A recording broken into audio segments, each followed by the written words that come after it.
salam toleransi. Yang terhormat kepada Bapak Dr. Magister Daimul Abror MSI selaku dosen pengampu mata kuliah Filsafat Administrasi Publik di semester 1 ini, yang telah memberikan kesempatan kita untuk berinteraksi di pagi yang cerah ini ya Kak Cece. Bener banget, kami juga mengucapkan selamat datang di podcast kita hari ini dengan judul yaitu Membangun Pemahaman tentang Pemikiran, Positivisme, dan Rasionalisme dalam Kerangka Administrasi.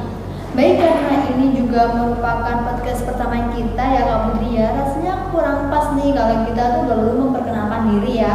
Kalau itu kenalkan, saya Cecilia Pramita Rahma dari Fakultas Ilmu Sosial dan Ilmu Politik, Prodi S1 Administrasi Publik, dan juga teman Saya Putri Wulandari dari Fakultas Ilmu Sosial dan Ilmu Politik, Prodi S1 Administrasi Publik. Nah, sebelum lanjut ke inti materi ini ya Kak Putri ya, kita ada informasi penting nih ya buat teman-teman semuanya, khususnya buat yang mau lulus SMA nih ya. Masih bingung nih mau kuliah di mana? Mending langsung join ke Universitas Kediri aja gak sih Kak Putri? Bener banget ini Kak, kebetulan Universitas Kediri ini adalah kampus yang tepat buat teman-teman semuanya, dan Universitas Kediri ini ada banyak sekali loh fakultas dan program studinya, apalagi kampus ini cocok untuk yang ingin kuliah sambil kerja. Karena kami memiliki fleksibilitas ya Kak ya dalam proses pembelajarannya. Iya benar sekali itu Kak Putri. Tapi sebenarnya apa sih Kak Putri yang paling favorit nih dari kampus kita tercinta ini? Yang paling spesial dari kampus kita ini salah satunya adalah Fakultas Ilmu Sosial dan Ilmu Politik dari Prodi Administrasi Publik. Kebetulan di kota Kediri ini jurusan ini cuma ada di Universitas Kediri loh teman-teman. Nah benar sekali, dan jurusan ini tuh cocok banget ya buat teman-teman yang memiliki minat nih di bidang sektor publik. Karena di jurusan ini kalian akan mempelajari tentang kebijakan publik, manajemen organisasi, serta teknik analisis sosial yang sangat relevan nih dengan tantangan yang dihadapi pemerintahan dan juga lembaga publik saat ini. Tidak hanya itu, Universitas Kediri ini kalian akan dibekali dengan keterampilan praktis dan teori yang mendalam untuk mempersiapkan diri kalian dalam dunia kerja saat ini. Nah, untuk informasi selengkapnya, kalian bisa saja follow akunnya Instagram kampus kita yaitu @Universitas Kediri. Nah mungkin itu dulu ya Kak Putri untuk informasi yang bisa kita sampaikan. Kita kembali lagi nih ke inti topik dari podcast kita hari ini. Sebenarnya kita akan membahas apa sih Kak Putri di podcast kali ini? Jadi hari ini kita akan membahas dua aliran pemikiran. Nah kembali aja dulu. Jadi hari ini kita akan membahas dua aliran pemikiran yang sangat menarik, yaitu tentang aliran positivisme dan rasionalisme, di mana kedua aliran ini memiliki pendekatan yang berbeda terhadap pengetahuan dan bagaimana cara pemahaman dunia.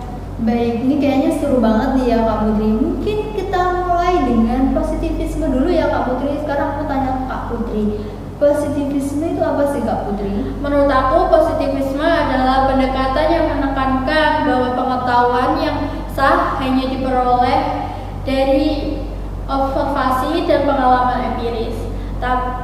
Dan tokoh utama dari aliran ini adalah Auguste Comte, yang percaya bahwa ilmu sosial harus memiliki prinsip-prinsip yang sama dengan ilmu alam.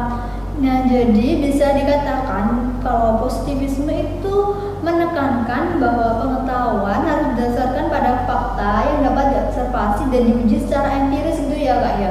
Kemudian untuk contohnya sendiri itu seperti apa sih Kak Putri? Nah, untuk contohnya sendiri itu dalam ilmu pengetahuan, saat seseorang akan melakukan eksperimen terkontrol dan mengumpulkan data membuktikan atau membantah teori untuk menghasilkan pengetahuan yang valid. Sekarang gantian aku bertanya untuk Kak Cece. Menurut Kak Cece sendiri, bagaimana rasionalisme itu?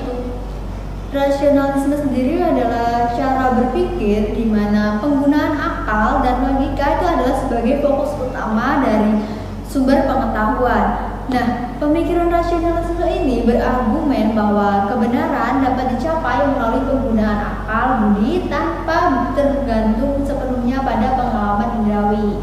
Jadi rasionalisme ini mempercayai bahwa kita dapat mencapai kebenaran yang lebih tinggi melalui deduksi dan pemikiran logis ya Kak.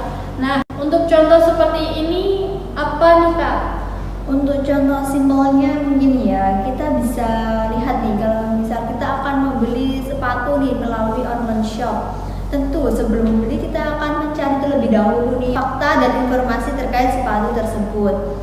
Seperti berapa harga sepatu ini, bagaimana kualitasnya, dan apa ulasan dari para pembeli yang lain.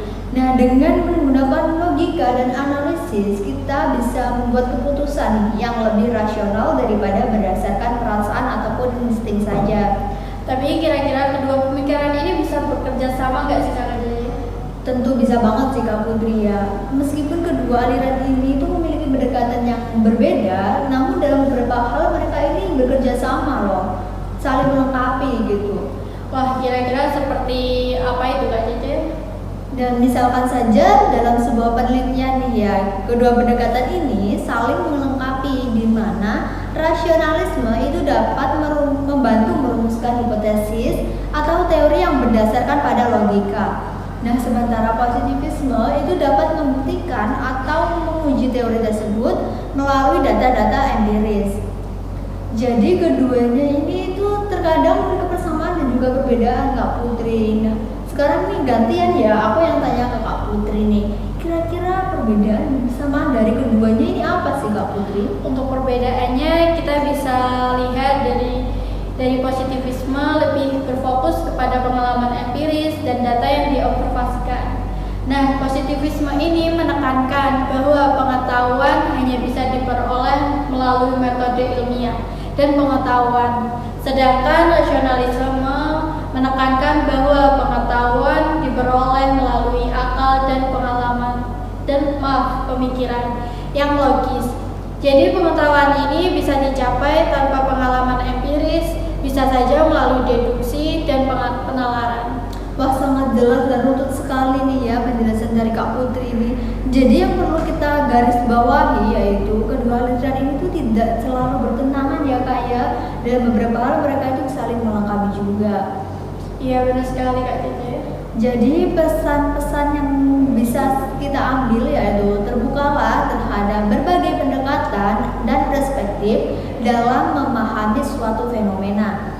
Keduanya mengajarkan bahwa tidak semua pengetahuan itu hanya bisa diperoleh melalui pengalaman ataupun logika saja ya Kak Putri. Terkadang kombinasi dari keduanya itu sangat diperlukan juga. Nah, untuk Kak Putri sendiri nih Kak, kira-kira dari Kak Putri pesan-pesan apa yang bisa diambil dari pembicaraan kita hari ini?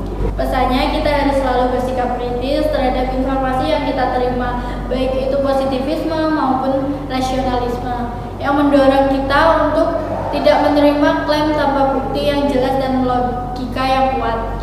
Baik, semoga teman-teman bisa menyerap dengan baik ya inti dari podcast kita hari ini. Dan semoga podcast di hari ini memberikan wawasan kepada teman-teman semuanya. Tapi tidak kerasa juga ya Kak, tiba-tiba kita sudah di penghujung acara. Iya, gak kerasa nih Kak, tapi kita udah capek juga ya Kak karena udah dari tadi kita ngobrol terus. Tapi kita di sini juga senang loh ya kan Kak Putri, karena kita itu diamanai tugas yang sangat seru sekali gitu tentunya. Oh iya, tapi buat teman-teman semuanya jangan lupa ya join ke Universitas Kadiri, tepatnya di Fakultas Ilmu Sosial dan Ilmu Politik. Benar sekali nih ya, apalagi buat teman-teman yang ingin menjadi bagian dari pelayanan publik nih, ini pasti sangat pas sekali ya Kak Putri ya. Mungkin cukup dulu ya sampai sini pembicaraan kita kali ini, karena kami juga udah capek dari tadi ngobrol terus. Jadi kami mohon maaf apabila ada salah pengucapan maupun perbuatan. Baik, terima kasih kepada Kak Cece. Terima kasih juga ya buat Kak Putri untuk kerjasamanya. Semoga saja nanti hasilnya membawa lebih baik juga ya Kak Putri. Kami izin pamit undur diri di podcast kali ini. Sampai jumpa di podcast selanjutnya. Akhir kata, wassalamualaikum